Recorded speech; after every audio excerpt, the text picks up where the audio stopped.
Ikalawang Samuel, Kabanatang 15.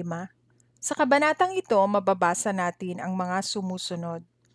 Naghimagsik si Absalom laban kay David. Tumakas si David. Ikalawang Samuel, Kabanatang 15. Naghimagsik si Absalom laban kay David. Pagkatapos nagkaroon si Absalom ng karwahe at mga kabayo at nakapagtipon siya ng 50 personal na tagapagbantay. Maaga siyang gumigising araw-araw at tumatayo sa gilid ng daan papunta sa pintuan ng lungsod. Kapag may dumarating na tao para idulog ang kaso niya sa hari, tinatanong siya ni Absalom kung taga saan at sinasabi ng tao kung saang lahi siya ng Israel nagmula. Pagkatapos sinasabi sa kanya ni Absalom, "Malaki ang pag-asa mong manalo sa iyong kaso, kaya lang walang kinatawan ng hari para duminig ng kaso mo. Kung ako sana ang hukom, makakalapit sa akin ang bawat tao na mayroong reklamo o kaso at titiyakin kong mabibigyan siya ng hustisya.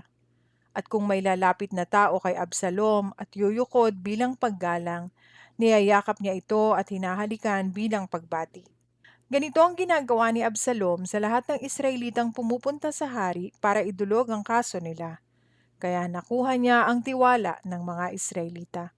Pagkalipas ng 4 na taon, sinabi ni Absalom sa hari, "Payagan niyo po akong pumunta sa Hebron para tuparin ang ipinangako ko sa Panginoon.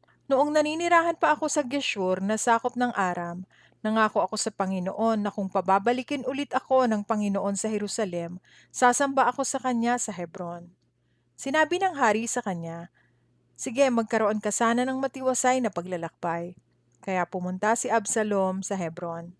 Pero nang dumating si Absalom sa Hebron, lihim siyang nagsugo ng mga mensahero sa buong Israel para sabihin, "Kapag narinig niyo ang tunog ng trompeta, sumigaw kayo, si Absalom na ang hari ng Israel, at doon siya naghahari sa Hebron."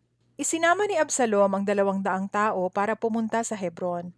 Subalit ang mga taong ito'y walang alam sa mga plano ni Absalom. Habang naghahandog si Absalom, ipinatawag niya si Ahitofel sa bayan ng Gilo.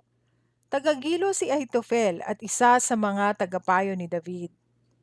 Habang tumatagal, lalong dumarami ang mga tagasunod ni Absalom, kaya lumakas ang plano niyang pagrerebelde laban kay David. Tumakas si David. May isang mensaherong nagsabi kay David na ang mga Israelita ay nakipagsabwatan na kay Absalom. Sinabi ni David sa lahat ng kasama niyang opisyal sa Jerusalem, "Dali, kailangan nating makatakas agad. Baka sumalakay si Absalom at maabutan niya tayo at pagpapatayin tayong lahat, pati na ang mga nakatira sa Jerusalem. Dalian niyo kung gusto ninyong makaligtas kay Absalom." Sinabi ng mga opisyal, "Mahal na hari, handa po kaming gawin ang anumang sabihin niyo sa amin." Kaya lumakad si David kasama ang buong sambahayan niya, pero iniwan niya ang 10 niyang asawang alipin para asikasuhin ang palasyo. Lumakad na si David at ang mga tauhan niya at huminto sila sa tapat ng kahuli-hulihang bahay ng lungsod, at pinauna ni David ang lahat ng tauhan niya, pati na ang lahat ng personal niyang tagapagbantay na mga Kereteo at Peleteo.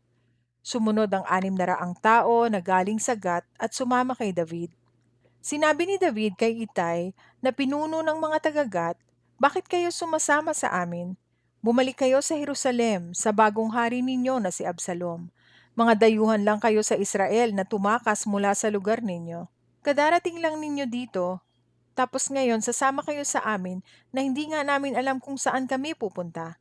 Bumalik na kayo kasama ng mga kababayan nyo at ipakita sana sa inyo ng Panginoon ang pagmamahal niya at katapatan."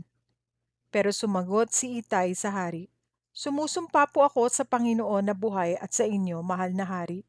Sasama po kami sa inyo kahit saan kayo pumunta, kahit nakamatayan pa ang kahihinatnan namin." Sinabi ni David sa kanya, "Kung ganoon, sige, sumama kayo sa amin." Kaya lumakad si Itay at ang lahat ng tauhan niya at ang pamilya niya. Humagulgol ang mga tao sa Jerusalem habang dumadaan ang mga tauhan ni David. Tumawid si David sa lambak ng Kidron kasama ang kanyang mga tauhan patungo sa disyerto. Nandoon ang mga paring sina Zadok at Abiatar at ang mga Levita na buhat ang kahon ng kasunduan ng Diyos. Inilagay nila ang kahon ng kasunduan sa tabi ng daan at naghandog si Abiatar hanggang sa makaalis ang lahat ng tauhan ni David sa lungsod. Pagkatapos sinabi ni David kay Zadok, "Ibalik ang kahon ng Diyos sa Jerusalem. Kung nalulugod sa akin ang Panginoon, pababalikin niya ako sa Jerusalem at makikita ko itong muli at ang lugar na kinalalagyan nito. Pero kung hindi, handa ako kung ano man ang gusto niyang gawin sa akin." Sinabi pa ni David kay Zadok, "Matiwasay kayong bumalik ni Abiatar sa Jerusalem kasama ang anak mong si Ahimaaz at ang anak ni Abiatar na si Jonathan at magmanman kayo roon. Maghihintay ako sa tawiran ng ilog sa disyerto hanggang sa makatanggap ako ng balita galing sa inyo." Kaya ibinalik ni na Zadok at Abiatar ang kahon ng Diyos sa Jerusalem at nanatili sila roon. Umiiyak na umakyat si David sa bundok ng Olibo. Nakapaalang siya at tinakpan niya ang ulo niya bilang pagdadalamhati. Nakatakip din ng ulo ang mga kasama niya at umiiyak habang umaakyat. May nagsabi kay David na si Ahitofel ay sumama na kay Absalom. Kaya nanalangin si David, "Panginoon, gawin po ninyong walang kabuluhan ang mga payo ni Ahitofel."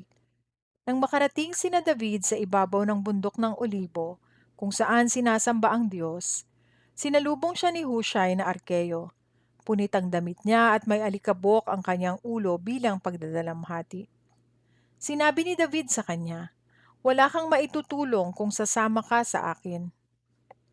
Pero kung babalik ka sa lungsod at sasabihin mo kay Absalom na pagsisilbihan mo siya gaya ng pagsisilbing ginawa mo sa akin, matutulungan mo pa ako sa pamamagitan ng pagsalungat sa bawat payong ibibigay ni Ahitofel." Naroon din sina Zadok at Abiatar na mga pari. "Sabihin mo sa kanila ang lahat ng maririnig mo sa palasyo ng hari. Pagkatapos, papuntahin mo sa akin ang mga anak nilang sina Ahimaaz at Jonathan para ibalita sa akin ang mga narinig nila." Kaya bumalik sa Jerusalem si Hushai na kaibigan ni David. Nagkataon naman na papasok noon ng lungsod si Absalom.